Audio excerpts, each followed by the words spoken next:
guys. Happy Monday. I hope you had a good weekend. So we finished Wish Tree. So we're moving on. And now we're moving on to one of my favorite subjects that we kind of talk about in fourth grade. We're just barely going to jump into it. But because of digital learning, we have a tiny bit more time to work on it, which I'm excited about. So what we're moving into is mythology. Now you guys are going to learn a lot about mythology in sixth grade. You're going to learn about the Spartans and Hercules and all of the interesting characters. Now, you guys have already learned a little bit about mythology because this year we talked about King Midas and the golden touch. Now, everything he touches turns to gold, right? And he thought that was awesome, but he later learned that was no bueno, right? So, King Midas is a myth, and he is from the Greek mythology. But what we're going to learn about is we need to learn about the basis of the words, where they come from, who the main characters are in fourth grade. So that's what we're going to do. So again, we are working on mythology. Okay, now mythology comes from the Greeks. Okay, there's also Roman mythology, and it's the same stuff, but they just use different names. We, however, are working on Greek mythology. Okay, so what mythology is it is a way to help explain how things are. Now, this was back a long time ago when people would ask questions like, why are there tornadoes? Why are there earthquakes? Why do people get sick? Why do people die? Why do people fall in love? Now, these are some of the questions we still ask today, but as time's gone on, we've learned a lot more scientific evidence in how these things work.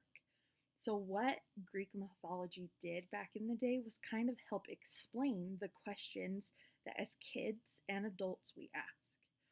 So again, mythology was made to help explain things like the weather, why people pass away and die, what is love, what's a volcano, all these things. Now mythology gave it a reason and they put a face behind it. So it wasn't about studying science and things like that.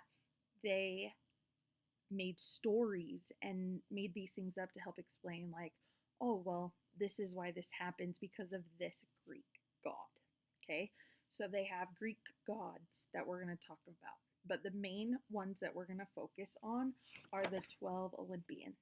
Okay, these are the ones that live up on Mount Olympus that you probably saw in Hercules. If you've ever seen the Disney movie Hercules, they live up on Mount Olympus and they are like the main reasons for things. Some of them represent beauty, some of them represent anger, there's a person for everything. So we're going to get to know them, okay? So the first one that we are going to be researching, answering questions, and figuring out the language and the things that they use is Zeus. Now, Zeus is the king. So he is, of course, who we have to start with, right? So today you're going to read the sheet that is on Zeus. Okay, then you're going to do the worksheet that goes with it. Now I'm going to ask you questions about the reading. I'm also going to ask you questions that you have to look up. Now I need you guys to be mature fourth graders when you look this stuff up, because some of the stuff you're going to be like, that doesn't make any sense. Well, just take a minute, reflect for a second, and also remember that you have resources. You have a computer right in front of you, or if you don't understand what a word means, you can look it up. Okay? I love mythology. I think it's so cool and it's so inventive and it's all like, it's like everything a language arts teacher could just love. So I'm excited to do this with you. Remember, today we are starting with Zeus. Every day we will do a different Olympian, and eventually I'm going to introduce like Hercules and stuff because Hercules was not an Olympian. Okay? So do your very best. It's going to be so much fun. I'm so excited. If you guys have any questions, let me know, or let Mr. Guthrie know. Okay? You guys are awesome. Do your very best, and don't just do short, quick answers. Research, really read, because I'm going to know if you didn't read about Zeus. Okay, and get into it. The more you get into it, the more fun this will be. So, again, this is like an introduction to all the stuff you're going to learn in sixth grade, because in sixth grade, you're going to learn all about ancient Greece, the ancient Romans. You're going to learn all this stuff, but this is kind of the cool intro you get in fourth grade, okay? All right, I miss you guys like crazy. I hope you're having a good day. Please listen to your parents. Please stay safe and keep washing your hands, okay? I miss y'all.